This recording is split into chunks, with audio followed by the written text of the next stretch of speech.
ರಾಜ್ಯ ಇಂದ ಒಕ್ಕೂಟದ ವತಿಯಿಂದ ಪತ್ರಿಕಾಗೋಷ್ಠಿಯನ್ನು ಕರೆದಿದ್ದು ಈ ಪತ್ರಿಕಾಗೋಷ್ಠಿಯಲ್ಲಿ ಭಾಗವಹಿಸಿರುವಂತಹ ನಮ್ಮ ಎಲ್ಲ ಸಂಘದ ಪದಾಧಿಕಾರಿಗಳನ್ನು ನಮಸ್ಕರಿಸಿ, ನಾವು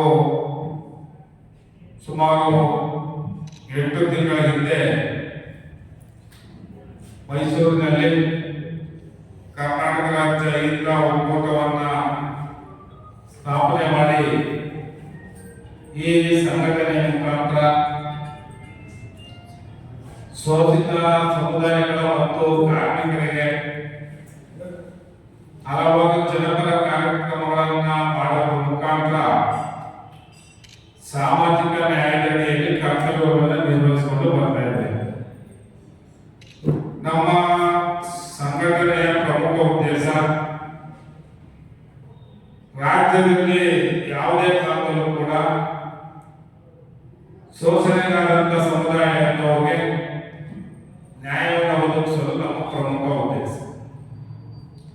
ಆ ಉದ್ದೇಶವನ್ನು ಇಟ್ಟುಕೊಂಡು ರಾಜ್ಯದಲ್ಲಿ ಒಂದು ಪ್ರಬಲ ಸಂಘಟನೆಯಾಗಿ ಮಾಡಬೇಕು, ಶೋಷಣೆಗೊಳಗಾದಂಥ ಜನರಿಗೆ ನ್ಯಾಯವನ್ನು ನೀಡಬೇಕು ಅನ್ನೋ ಉದ್ದೇಶವನ್ನು ಇಟ್ಟುಕೊಂಡು ಎಲ್ಲ ಜಿಲ್ಲೆಗಳಲ್ಲಿ ಜಿಲ್ಲಾಧ್ಯಕ್ಷರನ್ನು ನೇಮಕ ಮಾಡುವ ಮುಖಾಂತರ ಹಾಗೂ ತಾಲೂಕು ಅಧ್ಯಕ್ಷರುಗಳನ್ನು ನೇಮಕ ಮಾಡುವ ಮೂಲಕ ಈ ಸಂಘಟನೆಯನ್ನು ಕಟ್ಟಬೇಕು ಅನ್ನೋ ಭಾವನೆಯನ್ನು ನಾವು ಇಟ್ಟುಕೊಂಡು ಈ ಸಂಘಟನೆಯನ್ನು ಪ್ರಾರಂಭ ಮಾಡಿದ್ದೇವೆ. ನಮ್ಮ ಸಂಘಟನೆ ಯಾವುದೇ ಒಂದು ಪಕ್ಷಕ್ಕೆ ಸೀಮಿತವಾದಂಥ ಸಂಘಟನೆ ಅಲ್ಲ. ಇದು ಒಂದು ರಾಜಕೀಯದ ಸಂಘಟನೆ. ಈ ಸಂಘಟನೆಯ ಪ್ರಮುಖ ಉದ್ದೇಶ ನಾವು ಮೊದಲೇ ಹೇಳಿದಾಗೆ ನೊಂದ ಜನರಿಗೆ ನ್ಯಾಯವನ್ನು ಕೊಡುವಂತ ಉದ್ದೇಶವನ್ನು ಇಟ್ಟುಕೊಂಡು ಮಾಡಿರುವಂತಹ ಸಂಘಟನೆ.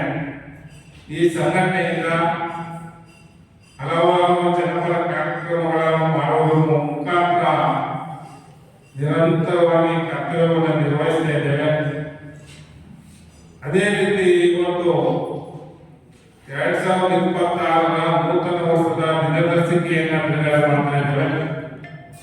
ಈ ಕಾರ್ಯಕ್ರಮವನ್ನು ಪತ್ರಿಕಾ ಮತ್ತು ದೃಶ್ಯ ಮಾಧ್ಯಮದವರು ಹೆಚ್ಚಿನ ರೀತಿಯಲ್ಲಿ ಪ್ರಚಾರ ನೀಡುವುದರ ಮುಖಾಂತರ ನಮ್ಮ ಸಂಘಟನೆ ಯಶಸ್ವಿಯಾಗಿ ಸಾಗಕ್ಕೆ ತಾವೆಲ್ಲರೂ ಸಹಕರಿಸಬೇಕು ಅಂತ ತಮ್ಮಲ್ಲಿ ಮನವಿಯನ್ನು ಮಾಡ್ತಾ ಈಗ ಕ್ಯಾಲೆಂಡರ್ ಬಿಡುಗಡೆ ಕಾರ್ಯಕ್ರಮವನ್ನು ಮಾಡ್ತಾ ಇದ್ದಾರೆ.